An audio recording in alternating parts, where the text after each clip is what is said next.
Alam mo ba kung kailan mo talaga ma-appreciate ang travel insurance? Sana naman wag sa mismong trip mo na to. Kadalasan, excited tayo na mag-book ng flight, hotel, at itinerary, di ba? Pero paano kung bigla kang magkasakit habang nasa ibang bansa ka? Alam niyo, marami na akong naririnig, marami na akong nabalitaan na punta sila, magbabakasyon, kukuha sila ng travel insurance. That's good, di ba? Pero naging smooth yung kanilang biyahe. So walang nangyari. Alam mo ba kung ano sabi nila? Sayang lang yung binayad namin.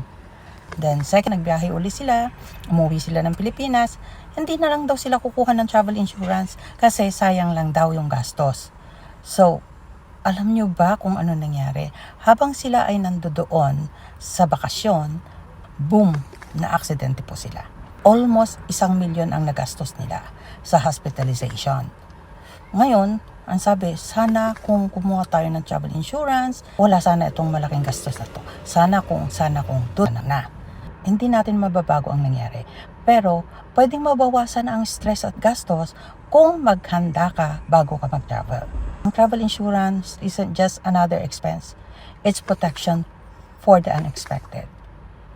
Kaya, bago ka mag-travel, siguraduhin mong hindi lang ang luggage mo ang ready. Pati ang peace of mind, kailangan andyan yan. Ito po si Lola Early, your policy girl. Right?